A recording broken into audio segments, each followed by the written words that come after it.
नमस्कार दोस्तों, स्वागत है आपका गोरा भाग 4 में।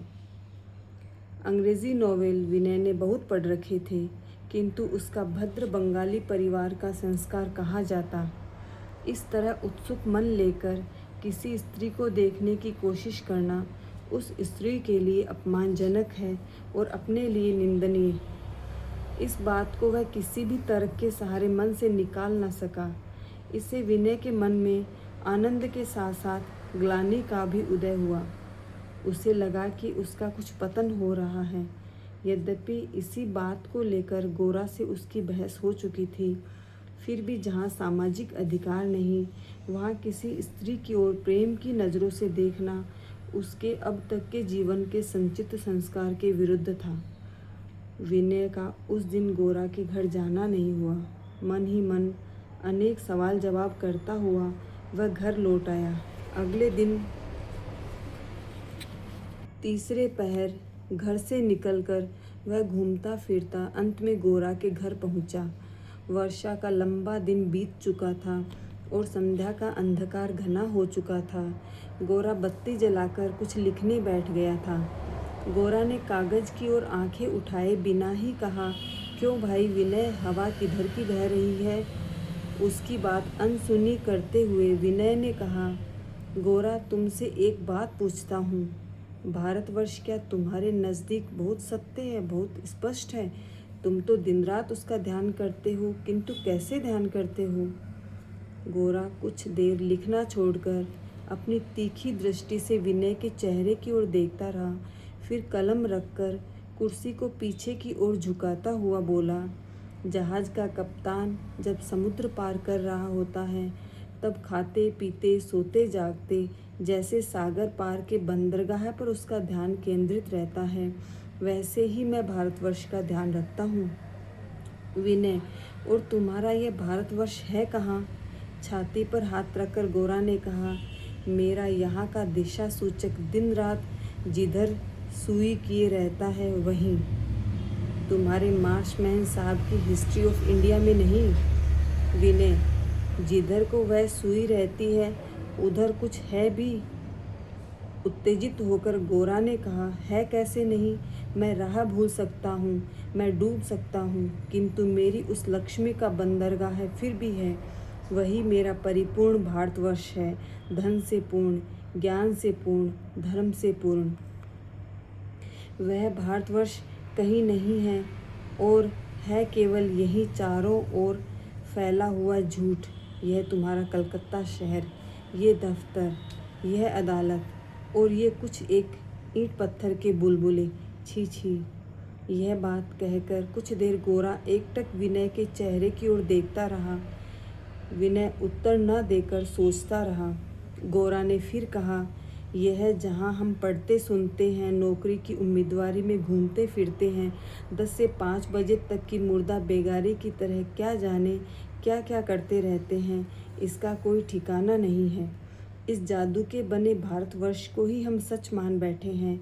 इसीलिए कोटिशह लोग झूठे मान को मान, झूठे कर्म को कर्म समझकर पागलों से दिन रात भटक रहे हैं। इस मरीचिका के जाल से किसी भी तरह से क्या हम छुटकारा पा सकते हैं? इसीलिए हम रोज सूख सूख कर मरते जा रहे हैं। एक सच्चा भारतवर्ष है, परिपूर्ण भारतवर्ष। उस पर स्थिर हुए बिना हम लोग ना बुद्धि से ना हृदय से सच्चा जीवन रस खींच सकेंगे। इसीलिए कहता हूँ, अन्य सब भूलकर डिग्रियों की विद्या, किताब की माया, नोच खसोट के लालच, सब की पुकार अनसुनी करके उसी बंदरगाह की ओर जहाज को ले जाना होगा। फिर चाहे डूबे, मरे तो मरे। यूँ ही मैं भारतवर्ष की सच्ची पूर्ण मूर्ति को नहीं भूल सकता। विनय, यह सब कहीं जोश की बात तो नहीं है? तुम सच कह रहे हो? गोरा ने बादल की तरह गरज कर कहा, सच कह रहा हूँ। विनय, और जो तुम्हारी तरह नहीं देखते? मुट्ठियाँ बांधते हुए गोरा ने कहा, उन्हें दिखाना होगा। यही तो हम लोगों का काम है। सच्चाई का रूप स्पष्ट देख पाने से लोग न जाने कौन सी परछाई के सम्मुख आत्मसमर्पण कर देंगे। भारतवर्ष की सर्वांगीण मूर्ति सबके सामने खड़ी कर दो, तब लोग पागल हो उठेंगे। तब घर घर चंदा मांगते हुए नहीं फिरना पड़ेगा। लोग खुद जान देने के लिए एक दूसरे को धकेलते हुए आगे आएंगे। विनय, या तो मुझे भी अन्य बीसियों की तरह बहते चले जाने दो, या मुझे भी वही मूर्ति दिखाओ। गौरा, साधना करो। मन में दृढ़ विश्वास हो तो कठोर साधना में ही सुख मिलेगा। हमारे शौकिया पैट्रियट लोगों में सच्चा विश्वास नहीं है, इसीलिए वे न अपने न दूसरों के सामने कोई जोरदार दावा कर पाते हैं। स्वयं कुबेर भी यदि उन्हें वर देने आते तो शायद वे लाट साहब के चपरासी की गिलटदार पेटी से अधिक कुछ मांगने का साहस न कर पाते। उनमें विश्वास नहीं है, इसीलिए कोई आशा भी नहीं है। विनय, गोरा, सबकी प्रकृति एक जैसी नहीं होती। तुमने अपना विश्वास अपने भीतर से पाया है और अपनी ताकत के संबल से खड़े हो सकते हो, इसीलिए तुम दूसरों की अवस्था ठीक तरह समझ ही नहीं सकते। मैं कहता हूँ, तुम मुझे चाहे जिस एक काम में लगा दो, दिन रात मुझसे कसकर काम करा लो, नहीं तो जितनी देर तक मैं तुम्हारे पास रहता हूँ उतनी देर तो लगता है कि मैं कुछ पाया, पर दूर हटते ही कुछ भी ऐसा नहीं पाता जिसे मुट्ठी में पकड़कर रख सकूं। गोरा, काम की बात कहते हो। इस वक्त हमारा एकमात्र काम यह है कि जो कुछ स्वदेश का है उसके प्रति बिना संकोच, बिना संशय, संपूर्ण श्रद्धा जताकर देश के अन्य अविश्वासियों में भी उसी श्रद्धा का संचार कर दें। देश के मामले में लज्जित होकर हमने अपने मन को गुलामी के विष से दुर्बल कर दिया है। हम में से प्रत्येक अपने सदाचरण द्वारा इसका प्रतिकार करे, तभी हमें काम करने का क्षेत्र मिलेगा। अभी जो भी काम हम करना चाहेंगे वह केवल इतिहास की स्कूली किताब लेकर दूसरों की नकल करना मात्र होगा। उस झूठे काम में हम क्या कभी भी सच्चाई से अपना पूरा मन प्राण लगा सकेंगे? उससे तो अपने को केवल और हीन ही बना लेंगे। इसी समय हाथ में हुक्का लिए थोड़े आलस भाव से महिम ने कमरे में प्रवेश किया। यह समय महिम के दफ्तर से लौटकर नाश्ता करके पान का एक बीड़ा मुंह में और 6-7 बीड़े डिब्बिया में रखकर सड़क के किनारे बैठकर हुक्का पीने का था।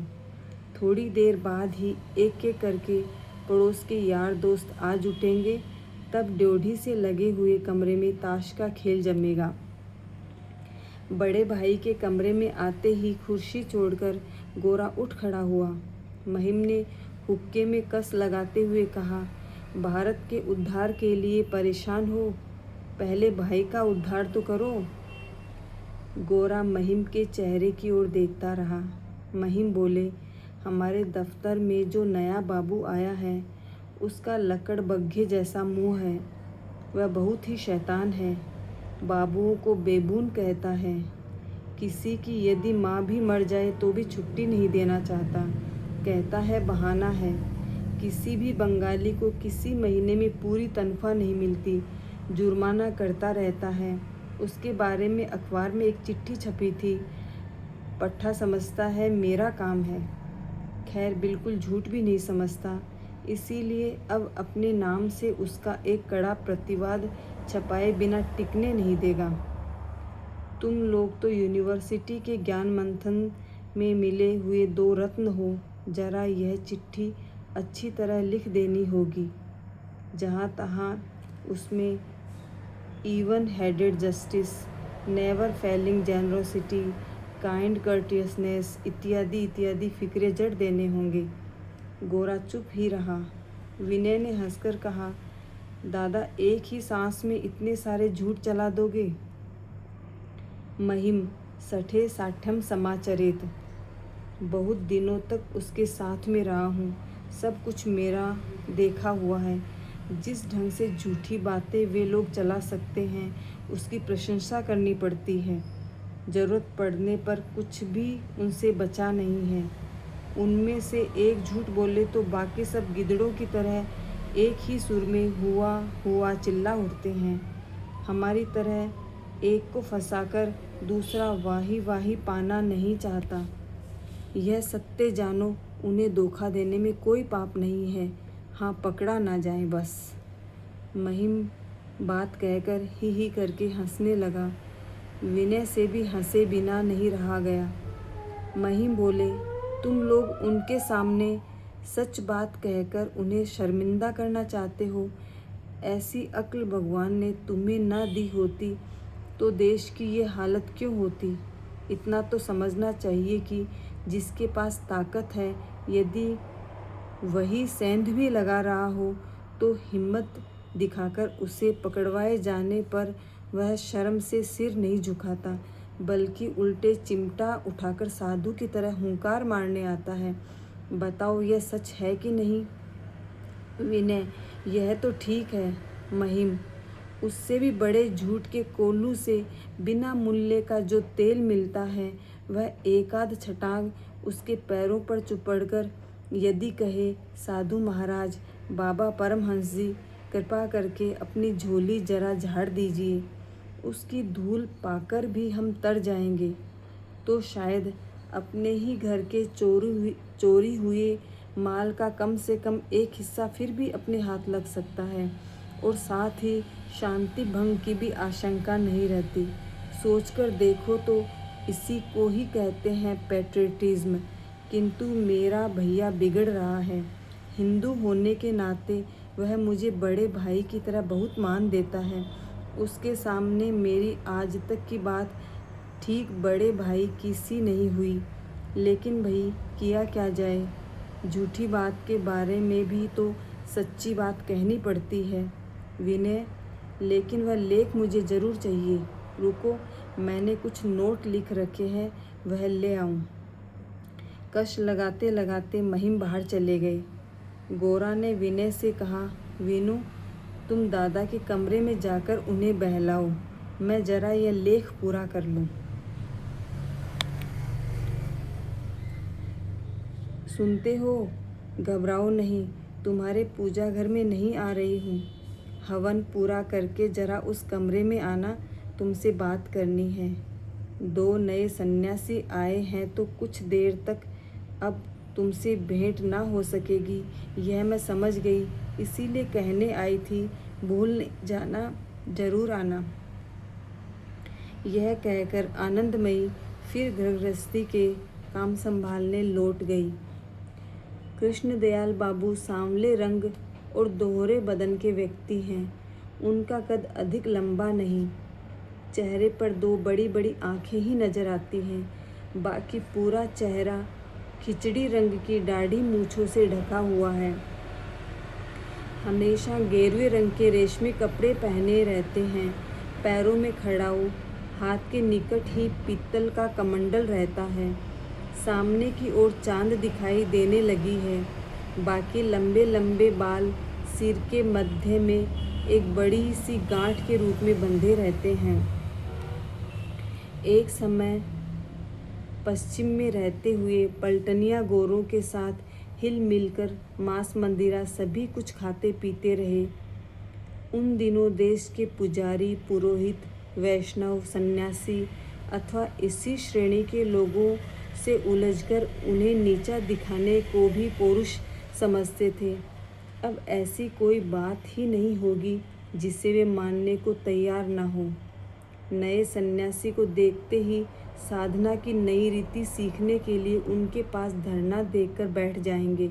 मुक्ति के निगूढ़ पथ और योग की निगूढ़ प्रणालियों के लिए उनमें बेहद रुचि है।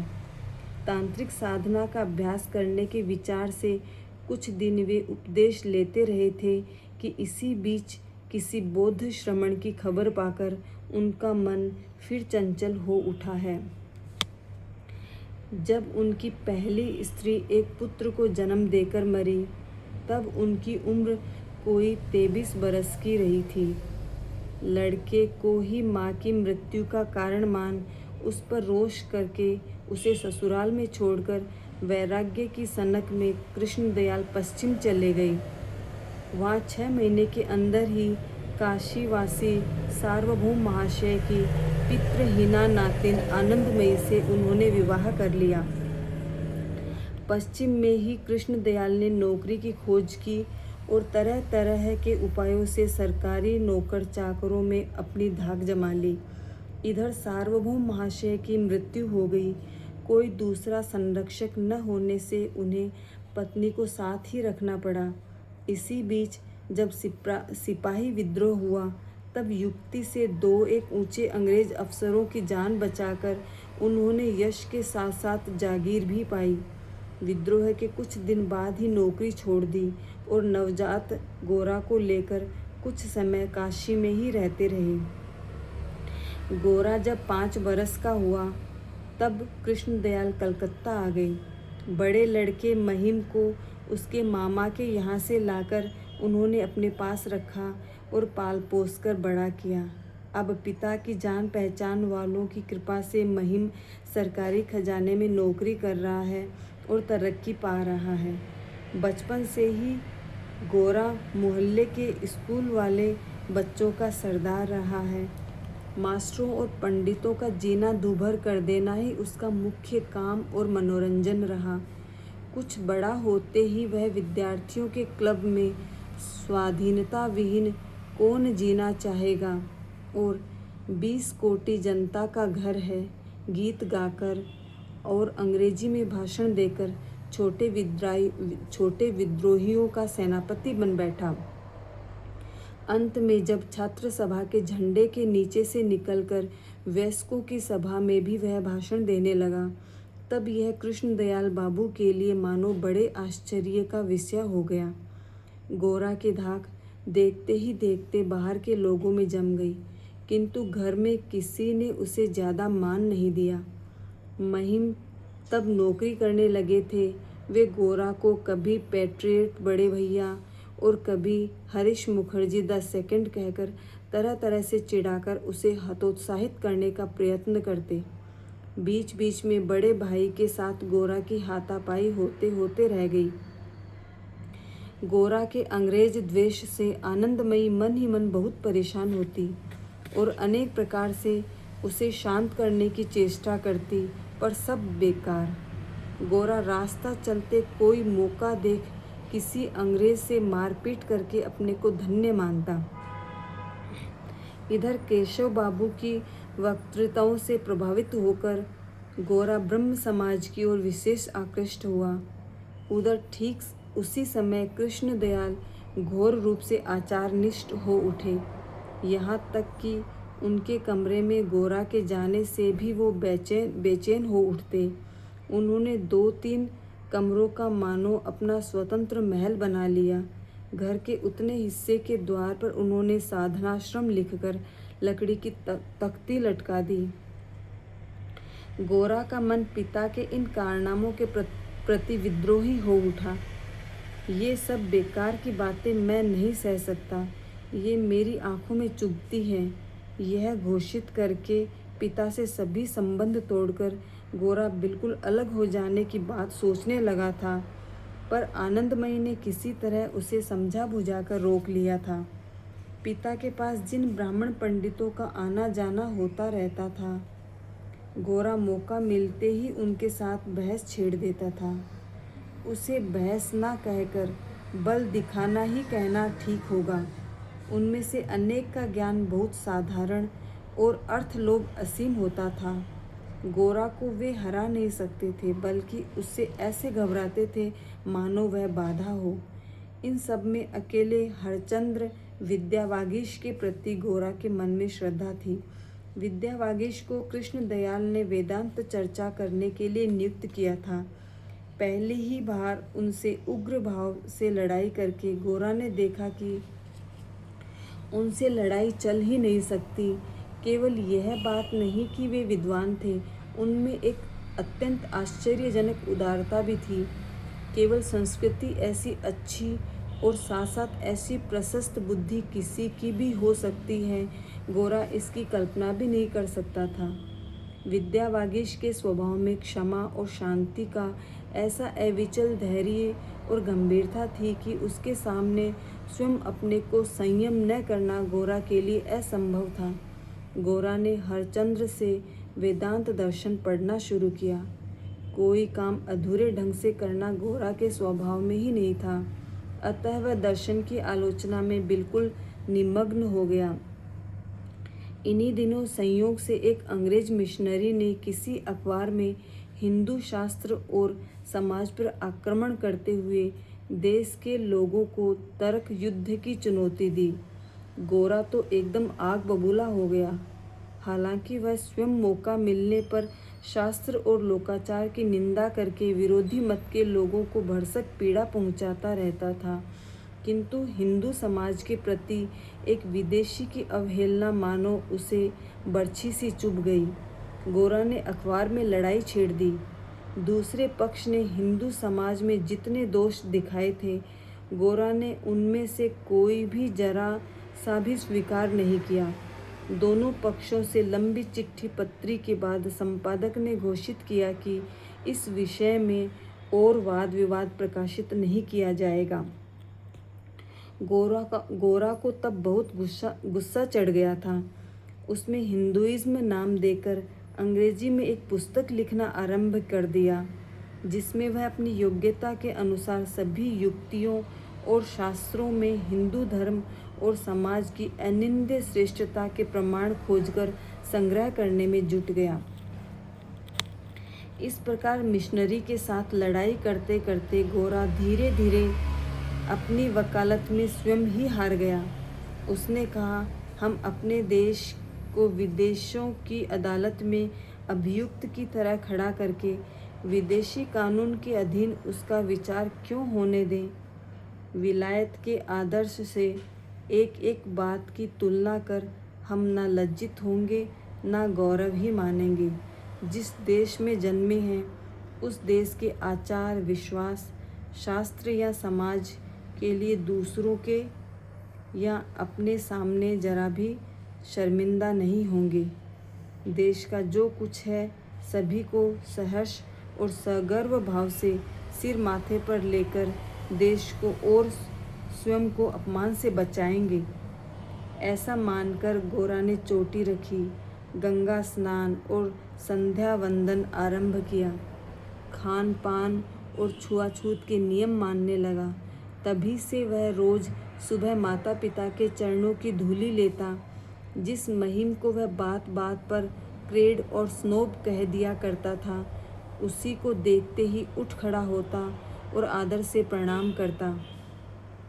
महिम इस नई भक्ति को लेकर उस पर मनमाने व्यंग्य करता रहता, किंतु गोरा कभी उनका उत्तर नहीं देता। अपने उपदेश और आचरण से गोरा ने समाज के एक गुट को मानो जगा दिया। वे एक बड़ी खींचतान से मुक्त हो गए और मानो लंबी सांस लेकर कह उठे, हम अच्छे हैं या बुरे, सभ्य हैं या असभ्य, इसके बारे में हम किसी को कोई जवाब नहीं देना चाहते। 16 आने हम केवल यह अनुभव करना चाहते हैं कि हम हैं। गोरा में हुए इस नए परिवर्तन से कृष्णदयाल प्रसन्न हुए हो ऐसा नहीं जान पड़ा।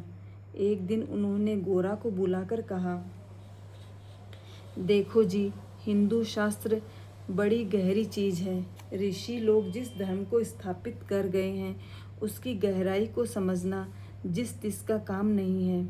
मेरी समझ में बिना समझे बूझे उसे लेकर ना उलझना ही अच्छा है। अभी तुम बच्चे हो, शुरू से अंग्रेजी पढ़ते हुए बड़े हुए हो। तुम जो ब्रह्म समाज की ओर झुके हो वह तुम्हारे अधिकार के हिसाब से अच्छी ही बात है।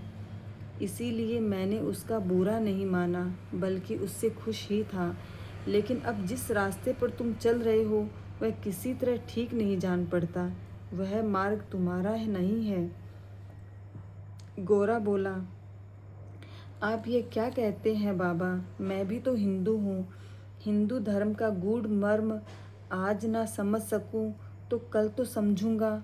और यदि कभी भी ना समझूं, तब भी इस पथ पर तो चलना होगा। हिंदू समाज के साथ पूर्व जन्म का संबंध नहीं तोड़ सका, इसीलिए इस जन्म में ब्राह्मण के घर जन्मा। ऐसे ही जन्म जन्मांतर के बाद इसी हिंदू धर्म और हिंदू समाज के भीतर से ही उसकी चरम सीमा तक पहुंच सकूंगा। कभी भ्रमवश दूसरे रास्ते की ओर मुड़ भी जाऊं तो दुगुने वेग से लौट आऊंगा। कृष्णदयाल सिर हिलाते हिलाते कहते रहे, अरे बाबा, हिंदू कहने भर से ही तो कोई हिंदू नहीं हो जाते। मुसलमान होना आसान है, किरिस्तान तो कोई भी हो सकता है, किंतु हिंदू, यही तो एक मुश्किल बात है। गोरा, यह तो ठीक है, लेकिन जब हिंदू होकर ही जन्मा हूँ, तब ड्योढ़ी को तो लांघ ही आया हूँ। अब ठीक तरह से साधना करके धीरे धीरे आगे भी बढ़ सकूँगा। कृष्णदयाल, बाबा, बहस करके तो तुम्हें ठीक से नहीं समझा सकूँगा, पर तुम जो कहते हो एक तरह वह भी सच है। जिसका जो कर्म फल है, जो निर्दिष्ट धर्म है, एक दिन घूम फिरकर उसे उसी धर्म के पथ पर आना ही होगा। उसे कोई रोक नहीं सकेगा। भगवान की जैसी इच्छा। हम लोग क्या कर सकते हैं? हम तो निमित्त मात्र हैं। कर्म फल और भगवान की इच्छा, सो अहमवाद और भक्ति तत्व। कृष्णदयाल, सभी कुछ एक जैसे भाव से ग्रहण करते हैं। इन सब में परस्पर किसी प्रकार के समन्वय की जरूरत नहीं। इसका अनुभव उन्हें कभी नहीं होता। भाग 4 के लिए हमारे साथ बने रहिए।